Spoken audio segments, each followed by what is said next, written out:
വർഷം 2003.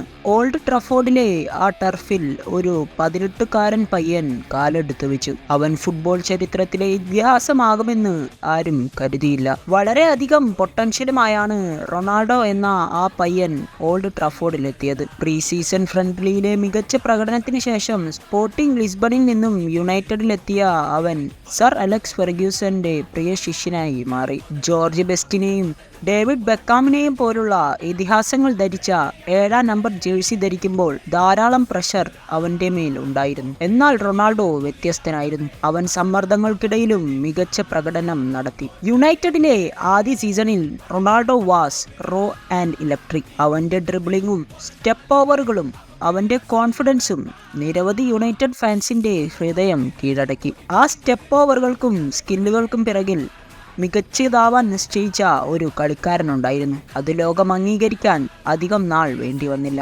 സീസണുകൾ പുരോഗമിക്കും തോറും റൊണാൾഡോയുടെ മികവും വർദ്ധിച്ചു. തന്റെ സ്കിൽ സെറ്റിലേക്ക് സ്ട്രെങ്ത്തും സ്പീഡും ലീതൽ ഫിനിഷിംഗും റൊണാൾഡോ കൂട്ടിച്ചേർത്തു. സർ അലക്സ് ഫെർഗ്യൂസന്റെ നിർദ്ദേശങ്ങൾക്ക് കീഴിൽ ഒരു അസാധാരണ പ്ലെയറായല്ല, മറിച്ച് ഒരു ഫുട്ബോൾ മെഷീനായി റൊണാൾഡോ മാറി. 2006-07 സീസൺ റൊണാൾഡോയുടെ കരിയറിലെ ആദ്യ ബ്രേക്ക് ത്രൂ ആയിരുന്നു. എല്ലാ കോമ്പറ്റീഷനിലും കൂടി 23 ഗോൾ നേടിയ റൊണാൾഡോ 4 വർഷത്തെ കിരീട വരൾച്ചയ്ക്ക് ശേഷം യുണൈറ്റഡിനെ പ്രീമിയർ ലീഗ് കിരീടത്തിലെത്തിച്ചു. വെയിൻ റൂണിയുമായുള്ള റൊണാൾഡോയുടെ കൂട്ടുകെട്ട് സ്ഫോടനാത്മകമായിരുന്നു. അവരുടെ കോമ്പിനേഷൻ ഇംഗ്ലണ്ടിലെയും യൂറോപ്പിലെയും ഡിഫൻസുകളെ വിറപ്പിച്ചുകൊണ്ടേയിരുന്നു. 2007-08 സീസണിൽ റൊണാൾഡോ കൂടുതൽ ഉയരങ്ങളിലെത്തി. എല്ലാ കോമ്പറ്റീഷനിലും കൂടി 42ഓളം ഗോളുകൾ എന്നത് ഒരു റൈറ്റ് മിഡ്ഫീൽഡറിനെ സംബന്ധിച്ച് റിമാർക്കബിൾ തന്നെയായിരുന്നു. അവന്റെ ഫ്രീ കിക്സും ഹെഡറുകളും വളരെ മികച്ചതായിരുന്നു. കൂടാതെ അദ്ദേഹത്തിന്റെ പവർഫുൾ ഷോട്ടുകൾ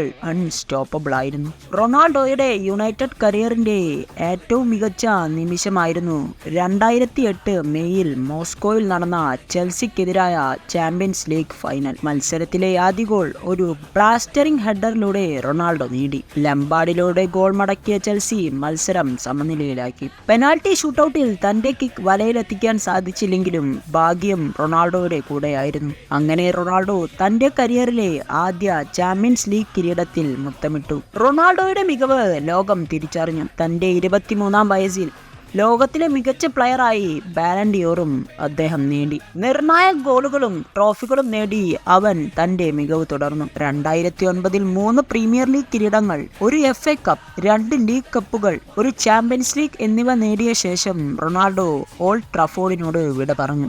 ലോക റെക്കോർഡ് തുകയ്ക്ക് റയൽ മാഡ്രിഡിലേക്കുള്ള അദ്ദേഹത്തിന്റെ ട്രാൻസ്ഫർ ഒരു യുഗത്തിന്റെ അവസാനത്തെ അടയാളപ്പെടുത്തി. മാഞ്ചസ്റ്റർ യുണൈറ്റഡിലെ അദ്ദേഹത്തിന്റെ ആദ്യ സ്പെൽ 6 സീസണുകൾ മാത്രമേ നീണ്ടു നിന്നുള്ളൂ. എന്നാൽ ക്ലബിൽ ക്രിസ്ത്യാനോ റൊണാൾഡോയുടെ സ്വാധീനം എന്നേക്കുമായി ഓർമ്മിക്കപ്പെടും. കൗമാരക്കാരനായ ഒരു പ്രതിഭയിൽ നിന്നും ലോകത്തിലെ ഏറ്റവും മികച്ച കളിക്കാരനിലേക്ക് റൊണാൾഡോയെ നയിച്ച വേദി കൂടിയായിരുന്നു ദി ഓൾഡ് ട്രാഫോർഡ്. അതിന് പിന്നിലെ ചാണക്യൻ സർ അലക്സ് ഫെർഗ്യൂസൻ എന്ന മാന്ത്രികനും.